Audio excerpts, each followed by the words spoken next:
matric পৰীক্ষাৰ HSLC পৰীক্ষাৰ syllabus লৈ কিছু ভুল বুজাবুজি হৈছে মই সেইকাৰণে এটা কথা স্পষ্ট কৰি দিব বিচাৰো 2021ত কোভিড পৰিস্থিতিৰ কাৰণে প্ৰথম মেট্ৰিকৰ সিলেবাস 30% হ্ৰাস কৰা হৈছিল ইয়াৰ পাছত সময় বাগৰিল পৰীক্ষা যিমানে ওচৰ চাপি আহিল তেতিয়া পৰীক্ষা ওচৰ চাপি আহোতে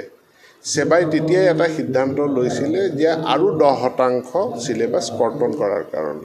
অৰ্থাৎ সৰ্বমুখ 40% সিলেবাস সংকুচিত কৰাৰ সিদ্ধান্ত 2021 চনতেই সেবাই লৈছিল আৰু সেইমতে প্ৰশ্নকাকত প্ৰস্তুত কৰিছিল 21ত পৰীক্ষা নহল 2022ৰ কাৰণে সেবাই পুনৰ 40% সিলেবাস সংকুচিত কৰি পাঠ্যক্ৰম দিলে আৰু এতিয়া যেটো পৰীক্ষা হ'ব এই পৰীক্ষাৰ কাৰণে যেটো সিলেবাস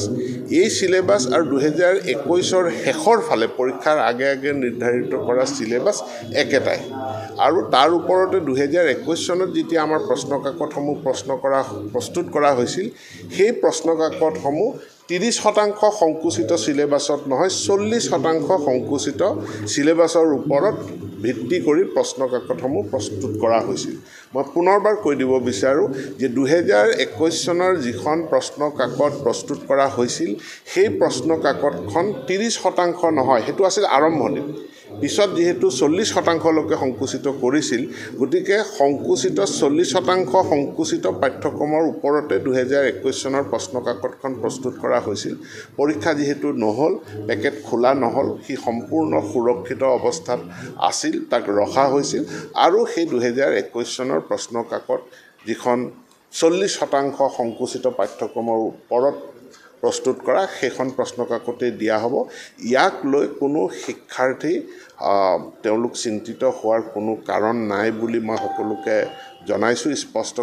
কৰি দিছো যি পাঠ্যক্ৰম 40% সংকুচিত পাঠ্যক্ৰম সিলেবাস দিয়া হৈছিল তাৰ ওপৰতে প্ৰশ্নকাকতখন আছে তাত কোনো পাঠ্যক্ৰমত নথকা বিষয়ৰ কোনো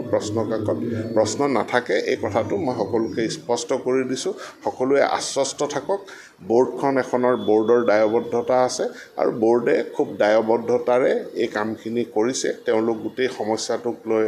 অৱগত ভুল বুজাবুজি সৃষ্টি কোনেও কৰিব নালাগে